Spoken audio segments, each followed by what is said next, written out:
Hey, are you sad and exhausted?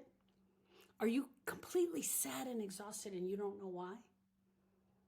It's because grief takes every bit of energy you have just to get through it. This grieving experience is going to take all that you have just to get through it. The emotional toll that grief takes on us can be sometimes overwhelming. It can make us feel like we're not going to come out of this alive.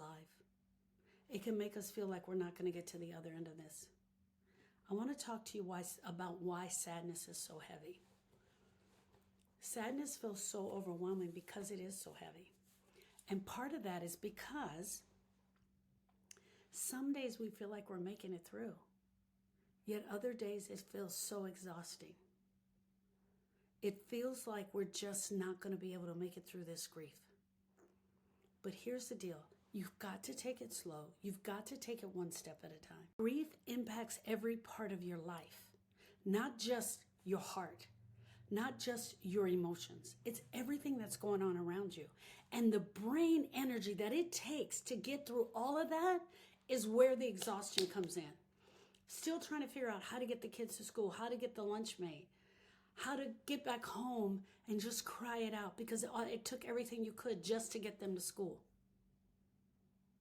The everyday emotions of everything that it takes is overwhelming. Everything that's going on around you. And the brain energy that it takes to get through all of that is where the exhaustion comes in.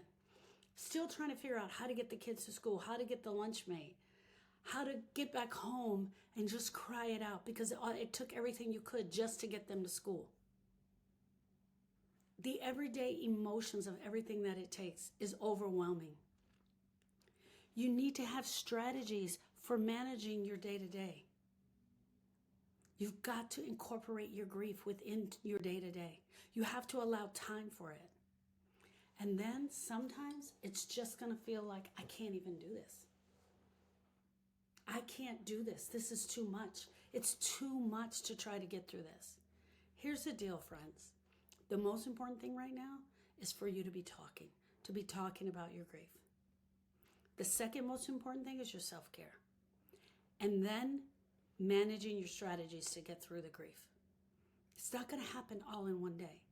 At the very beginning, you can't even move. You can't even talk about it. Talk about grief? Talk about getting past this? There's no way. Take the time that it takes. Take the time. I know you're like, take the time. They only gave me 3 days bereavement. Yes. But when you are alone and when you can allow the grief in, you will let the grief be there. Sit within the grief, even though it's painful. Talk about the grief, even though it's painful. Talk to your children. Don't ask them how they're doing. Just have conversations about him. Just sit in the grief whenever you can. It will make it not seem so overwhelming. It will make it not seem so painful. That's what we do in the beginning. And then we move on. And we continue to do that. And we grow. And it ebbs and it flows. And it changes. I wish I had a magic wand that I could just wave and take all of this away from you. But the truth is, this is yours. This grief is yours to go through. And you're going to go through it, even though it's one step at a time, one day at a time, and one baby step at a time. I promise you there's something at the end of it for you. We're going to go after the pain. We're going to get this pain taken care of. Just join us in the community. We're a community of grievers sitting with you to help you and walk this journey with you. Thank you, friend.